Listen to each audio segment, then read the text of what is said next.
नमस्कार, मैं हूं दिव्यांशु और आप देख रहे हैं क्राइम कथा में एक और नया एपिसोड। आज हम बात करेंगे एक लेखपाल की हत्याकांड की। हालांकि अभी तक परिवार वाले ये मानने को राजी नहीं हैं कि एक कंकाल जिसे नाले से बरामद किया गया वो उस लेखपाल का है। इन लेखपाल का नाम मनीष कश्यप बताया जा रहा है, जिनकी तैनाती थी बरेली के फरीदपुर तहसील में। इसमें दो तरीके की स्टोरी है, एक जमीन को लेकर सौदेबाजी और दूसरी स्टोरी है एक युवक की जो अपनी दो पत्नियों का खर्चा उठाने में सक्षम नहीं था, तो उसने फिरौती की रकम के लिए ये सब प्लानिंग की और उसी दौरान एक हत्या कर दी। तकरीबन 17 से 18 दिनों तक एक लेखपाल जिनका नाम मनीष कश्यप मैंने पहले बताया गायब रहते हैं। परिवार वाले लगातार उनकी अपडेट लेने के लिए थाने पहुंचते हैं फरीदपुर के, लेकिन वहां पर कोई भी सुनने वाला नहीं होता है। यहां तक कि जब अपहरण को लेकर परिवार वाले ये बताते हैं कि उन्हें आशंका है कि उनका अपहरण किया गया है, वो भी अपहरण ग्राम समाजी जमीन जिसकी कुल चौड़ाई लंबाई यानी क्षेत्रफल बताया गया 250 बीघा, उसके लिए किया गया है, तो पुलिस वालों ने उन पर आरोप है कि उनकी अपहरण वाली जो नोट थी यानी जिसमें उन्होंने शिकायत दर्ज कराई थी उसको ही फाड़कर फेंक दिया और कहा ऐसा कुछ भी मामला नहीं है। यानी जो परिवार वाले हैं जिनको आशंका थी वो पहुंचते हैं और पुलिस वालों से गुहार लगाते हैं कि उनका बेटा, उनका भाई, उनका पति गायब है और उसे खोजने की कोशिश की जाए और उन्हें आशंका है। जबकि हर केस में ऐसा होता है कि पुलिस वाले किसी केस के होने के बाद पूछते हैं कि क्या परिवार वालों को किसी पर आशंका है, लेकिन यहाँ उल्टा पुलिस वाले ही आशंका जिसमें जाहिर किया जाता है उसी को फाड़ फूड़ कर फेंक देते हैं।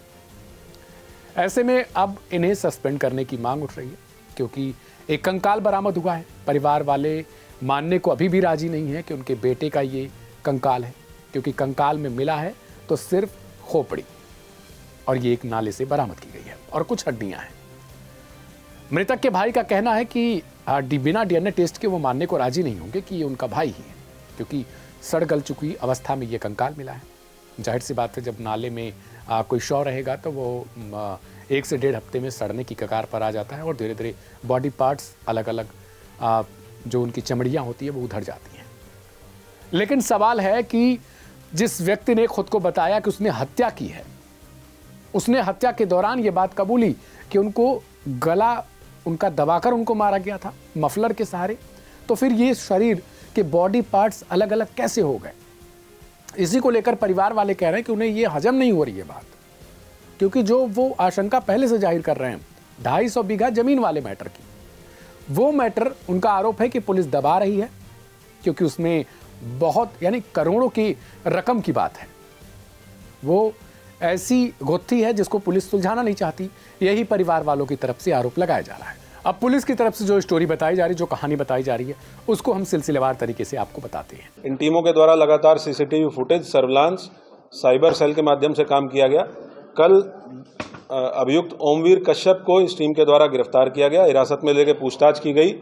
इसकी निशानदेही पे थाना कैंट अंतर्गत एक नाले के पास से कुछ अवशेष शव के बरामद किए गए हैं, जिनको पोस्टमार्टम के लिए भेजा गया है और डीएनए टेस्ट भी कराया जाएगा, ये वेरीफाई करने के लिए कि जो इसके द्वारा बताया गया है कि ये मनीष कश्यप जो लेखपाल थे जिनकी हत्या इसके द्वारा कर दी गई और वहाँ पे शव फेंक दिया गया जिसके अवशेष मिले हैं। दरअसल मनीष कश्यप यानी जो मृतक हैं उनकी फरीदपुर तहसील में तैनाती थी, ये वही उनका हलका था। इसी तहसील के अंदर कुछ ग्रामीण इलाके आते थे। इनमें एक व्यक्ति है जिसका नाम है ओमवीर, इसी पर हत्या का केस है, यानी हत्या की साजिश रचने का इसी पर आरोप है। इसने खुद को कबूल भी कर लिया है। पुलिस को आशंका रहती है कि आखिर ये मनीष कहाँ पर है और कैसे इसको ढूंढा जाए। तो पता चलता है कि ओमवीर नाम का एक शख्स जिसकी मनीष कश्यप से बहुत ज़्यादा क्लोज फ्रेंड थे ये एक तरीके से, क्योंकि उसी हल्के से ये भी आता था और कुछ ग्राम प्रधान भी ओमवीर के संपर्क में थे। एक दिन ओमवीर फ़ोन करके मनीष कश्यप को बुलाता है कि चलो कहीं पार्टी करते हैं, और अपने ही रिश्तेदारों के साथ वो अपनी एक कार है उससे आता है। लेखपाल मनीष कश्यप को अपनी कार में बैठाता है और लेकर रवाना हो जाता है। कुछ किलोमीटर दूर चलता है उस एरिया से। फिर शराब पीते हैं सारे के सारे लोग जो भी कार में बैठे थे। ओमवीर भी था उसमें, मनीष कश्यप भी था। उसके बाद पार्टी होने के बाद आगे जैसे जैसे कार बढ़ती रहती है वैसे वैसे पिछली सीट पर बैठा ओमवीर का ही एक कोई रिश्तेदार है, उसने अपनी मफलर निकाली और मनीष कश्यप जो आगे की सीट पर बगल में बैठा था उसको उसके गले को धीरे से फंसाता है और उसके बाद गले को ऐंठ देता है। फंदा लगने के कारण ही मनीष कश्यप की मौत हो जाती है। इसके बाद अब ये लोग उसको इधर उधर हटाते वटाते हैं। ओमवीर वहाँ से रवाना हो जाता है अपने रिश्तेदारों को बोल के कि वो ठिकाने पर लगा दें। इसके बाद वो कंटिन्यू कॉल करता है, क्या तुम लोगों ने साफ़ सफाई कर दी है, मतलब शव को हटा दिया है। इसीलिए पुलिस ने सर्विलांस पर जब ओमवीर का नंबर लगा रखा था तो उसमें कॉल रिकॉर्डिंग में उसमें बातचीत के दौरान कुछ पता चलती है पुलिस वालों को ऐसी चीज़ें जिसके थ्रू वो ओमवीर की तलाशी शुरू करते हैं। हालांकि वो बाद में पता चलता है कि हरियाणा में उसकी लोकेशन मिलती है और वहाँ पुलिस वाले पहुँचते हैं, उसकी गिरफ्तारी होती है। उसके बाद उससे पूछा जाता है कि आखिर तुमने ऐसा क्यों किया। अब जो कहानी ओमवीर बता रहा है, यानी जिसे हत्यारा फिलहाल बताया जा रहा है, वो कहता है कि उसकी 2 पत्नियां हैं। एक पत्नी नोएडा दिल्ली में रहती है और दूसरी ग्राम जो उसका गांव है वहाँ पे रहती है। इन दोनों के खर्चे ज़्यादा हैं, ये उठा नहीं पाता है। कई सत्ताधारी पार्टी के नेता हैं, उससे इसका संपर्क रहता है पहले से। हालांकि बीच में ये जेल भी गया था कुछ कांड को लेकर। जेल से जब आता है तो इसके पास इतने पैसे नहीं थे और जो इसकी दिनचर्या थी पहले वाली वो सब ख़त्म हो चुकी थी। बिना पैसे के आजकल कुछ भी नहीं है। ये अब पैसे के लाले पड़े हुए हैं तो इधर उधर सोचता है कि आखिर क्या किया जाए। फिर लेखपाल से इसकी थोड़ी बहुत दोस्ती थी, पहले से भी रही होगी। उसके बाद ये लेखपाल को ही निशाना बनाता है, कहता है कि मैं उन्हीं को अपने निशाने पर लेता हूँ और एक दिन उनको बुलाता हूँ पार्टी के लिए। हम लोग दारू वगैरह शराब वगैरह पीते हैं।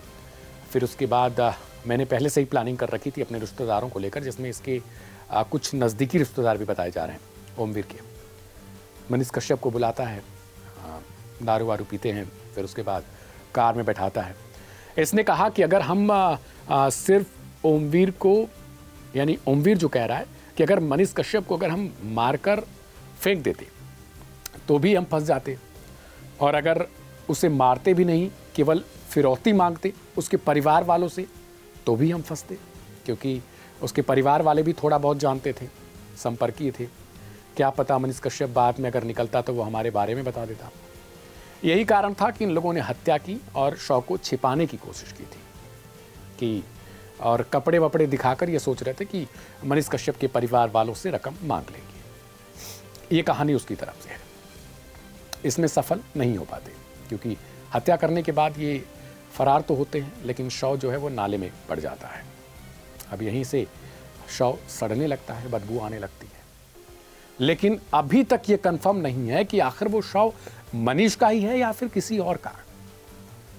लेकिन पुलिस बार बार इस बात से इनकार कर रही है। उसका कहना है कि हम बाकी के जो पार्ट्स बचे हुए हैं उनको निकाल लेंगे। ओमवीर ने बताया कि 4 से 5 लाख रुपए की रकम उसे मांगनी थी। अब परिवार वाले कह रहे हैं कि क्या कोई 4 से 5 लाख रुपए के लिए मनीष जो लेखपाल था उसका मर्डर करेगा, उसकी हत्या करेगा? और अगर फिरौती के पैसे मांगने थे तो वो पहले हत्या क्यों करता? ऐसा तो आमतौर पे होता नहीं है, जितने केसेस अभी तक हुए हैं। सवाल इसी बात का है। दूसरा सवाल यह है कि अगर खोपड़ी मिली तो बाकी की बॉडी पार्ट्स कहां पर हैं? अगर पुलिस की ही थियरी को सही समझा जाए और इसमें माना जाए कि मनीष कश्यप की हत्या हुई और उसे फेंका गया, तो जो ओमवीर बता रहा है, जो खुद को हत्यारा बता रहा है, उसके मुताबिक शरीर अपनी पूरी अवस्था में होनी चाहिए। ऐसा तो होता नहीं है कि अगर नाले में पानी में गिर गया शव तो वो कई टुकड़ों में बंट जाएगा। और ऐसा भी नहीं है कि वहाँ पर ऐसे कुछ जैसे आप कह सकते हैं अगर समुद्र में फेंका गया, नदी में फेंका गया, तो हो सकता है कि वहाँ मछलियाँ होती हैं, ऐसे जीव जंतु होते हैं जो खा सकते हैं कुछ पार्ट्स को। लेकिन नाले में कौन खाएगा? सवाल यही है कि आखिर हाथ पैर जो बाकी के पार्ट्स हैं वो सब कहाँ गए फिर?